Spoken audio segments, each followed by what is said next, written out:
So if you're extremely limited on budget, how can you set up a 22 long rifle for basic home defense? First off, I know 22 isn't optimal. I've covered that on many other videos, but this is just talking about if this is what you're using is a 22 for whatever reason, can you get one set up that is decent for a low amount of cash? So first off, this right here, 280 bucks. And it's a Kel-Tec P17. And I know the P17s have had a little bit of a rocky history as far as I know from what I've researched, but then they've gotten better. This one runs extremely well. The key is if you're going to use something like this, like a Kel-Tec P17, make sure it runs, get some good solid 22. For this one, I recommend like CCI 40 grain, just the standard CCI loads, the mini mags. They work extremely well out of this gun. There are other loads. I want to try some of the Federal Punch, more of those.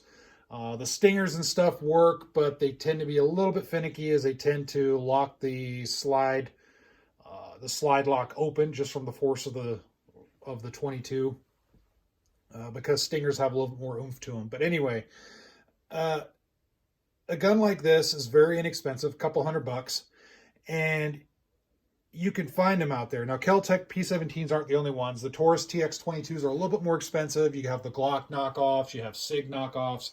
There's a lot of different 22s out there. I just recommend finding one with a rail. And this one is one of the lesser expensive options. Probably one of the least expensive options, at least in my area, that I could find that has a rail that is decently reliable and easy to maintain. So you want to pick something that has a rail so you can throw a light on it, something easy to maintain. This one's only 200 bucks. And for a light, you want to find a light that'll work well for a rimfire, but don't go with the, the $20, $30, $40 lights that you see on Amazon, because sometimes they work, sometimes they don't. And there's lights that I've tried that even a recoil off a 22 just knocks them out. They just fizzle out. This one right here, this is an Olight, the PL Mini 2 Valkyrie setup. And this is actually a perfect little setup for this inexpensive 22. I had this on my Taurus G3X, and I kind of swap it around. That's the beauty of a little quick detached light like this. You could swap it around. But in any case, this little Olight is perfect. It's a very low recoil platform. I don't see any issues at all. Olights, they're kind of hit and miss. The Valkyrie models, as far as I know, are pretty good. And I think for this setup, I think it's perfect. Shouldn't be any issues. So this right here is 16 rounds. And the Kel-Tec comes with an extra magazine, so you have 16 rounds plus a reload. For basic home defense work, this is better than a sharp stick or better than harsh language. Just know that if you're setting it up, make sure that the gun itself works really well. Do your research on the type of gun, get a decent light, and use decent ammo. Again, CCI Minimag 40, the 40 grainers solids, they seem to be kind of the all-around suggestion.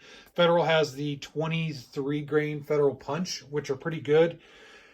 I haven't run them. I'm trying to remember if I ran them through this gun. I don't think I've run them through this gun yet, but I'm going to just to see how it works. I have them for my Taurus TX22, and it seems to be pretty good in that.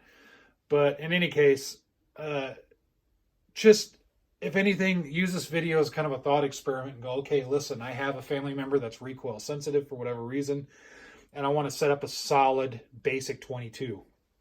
Another option for having a setup like this is not just for defense, but hey, I want a solid training pistol. Something that if I just can't afford, a bunch of 9mm or whatever caliber, 22 is very affordable. And I could get a gun like this and train like crazy on it, training the fundamentals, and it'll work just fine. So in any case, there you go. Just a basic setup. Feel free to leave your thoughts in the comment section below on what you would think would be a good 22 long rifle setup for budget priced. I know there's a lot of expensive setups out there, but the key is budget priced. And I'm probably defining that as maybe $300 or less. If you can get it closer to 200 bucks, then that's cool. This right here, about 280-ish, right around there. So there you go. Feel free to like, subscribe. You know the whole spiel. Thanks a lot for watching, and stay safe.